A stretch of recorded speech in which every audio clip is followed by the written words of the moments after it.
What's up, guys? Welcome to this video on Elvis is the Man. This is the second video in the new series, Fan Footage Spotlight. This one comes from Baltimore, Maryland, November 9th, 1971. I love the footage that was taken and that we still have from 1971 here. It is just shows Elvis just as who he really is, just so energetic, happy, having fun on stage, just enjoying himself, just 10 out of 10. I love it. The song I want to show you guys is I Can't Stop Loving You. Elvis really had fun performing this on stage, and when I see this footage that I'm about to show you, I love it so much, and I get just so excited about it that I know I'm just going to, talk throughout the whole footage, so I just want to get it out of my system now and tell you everything about this tour that was so great. So first of all, surprisingly, this was the first tour and the only tour that Elvis did in 1971, and it was all the way in November. January, he started in Vegas in 71, and it was a pretty enthusiastic and energetic performance. The whole season there, he was enthusiastic. He was into it. Sammy Davis Jr. was there, the usual people that would go to Elvis's openers. But 1971 seemed kind of like a dead year for me, for Elvis, in my view. I didn't really know a lot about it, actually. But 1971 was a very, very good year. But I'll get into that later in this video. For this tour, the November tour, this was actually the first tour that Elvis started wearing capes. Just a fun fact. Also, the Imperials, they were no longer with Elvis. They were with Elvis 1969 to summer 1971 for his second engagement in Vegas. They were dropped. Not sure exactly why. It could have been about money or whatever, but J.D. Sumner and the Stamps were hired on. They were replaced. And so also Joyce Bova, the woman Elvis was dating predominantly in 1971. Yeah, Elvis was still married, but Joyce Bova, if you haven't read the book, I would highly recommend that you buy Joyce Bova's book. It's my top 5 favorite Elvis books. I just love it. And so there's pictures of her backstage with Elvis before this concert, and her family were actually in the audience for this. So this is another reason why I think Elvis is so energetic. But the whole tour was fantastic, and I'll show you clips of that later on. Another fun fact about this tour before I get into the song is that Elvis dropped The Impossible Dream. He was having that as his closer in 1971, and he replaced that with Can't Help Falling in Love Again. So let's get back to this footage now that I got a bit of that out of my system. Thank you very much. Now, what I love about this footage is Elvis is just so into the performances.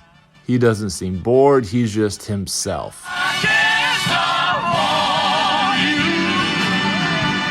Said useless to say. Those happy hours.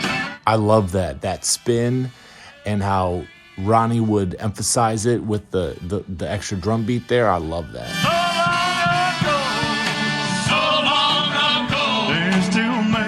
And we're about to get another one right here. Oh, they say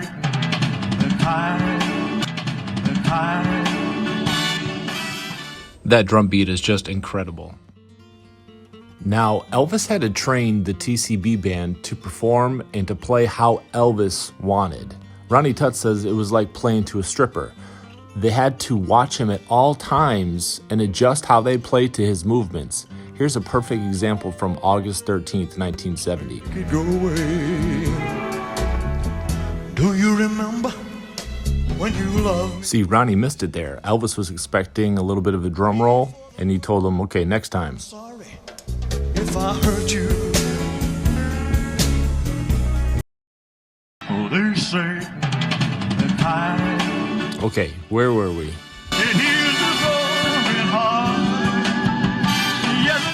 Now, this song only got better and better as Elvis performed it. It got to the peak, in my opinion, in 1973 when Elvis would give that fantastic vocal ending. So I will just live my life and dream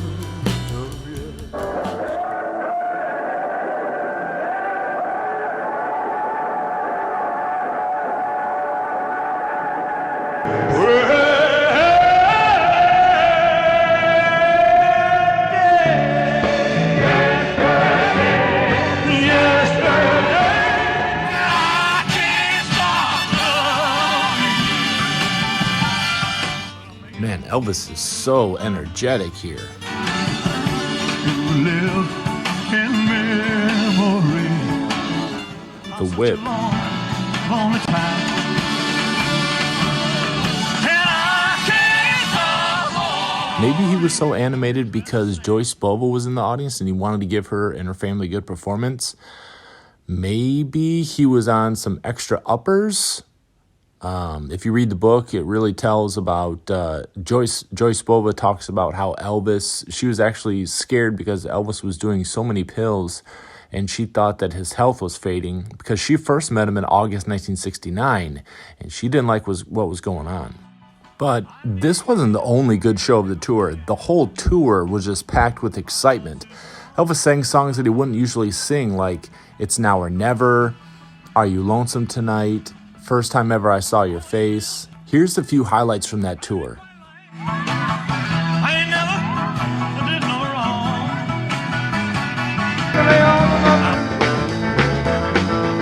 You can knock me down, spit in my face, slander my name all over the place.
So guys, like I was saying earlier, I used to view 1971 as like the lost year, but after you guys have made it through watching this whole video, I think you can see that it definitely was anything but that.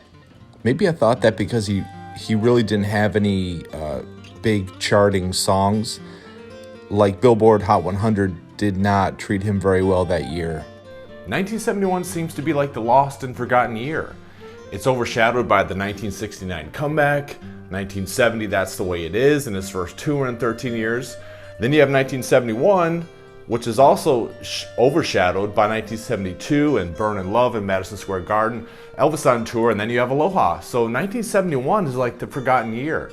It shouldn't be forgotten. Songs like I'm Leaving and It's Only Love did not perform like he thought it would. The only thing I knew of was the Boston Garden show. But I encourage you guys to really dig deep into the year 1971 for Elvis. It was a big year for him. Like I said in the previous video, he first started his battles with glaucoma. I think this is where he maybe first started using some downers. I seriously recommend you guys read Joyce Bova's book. It's definitely my top 5. Check out some of his recordings like It's Still Here, We Can Make the Morning, and definitely his live shows like Boston Garden, which is on FTD. Hope you guys enjoyed this one. Talk to me in the comments.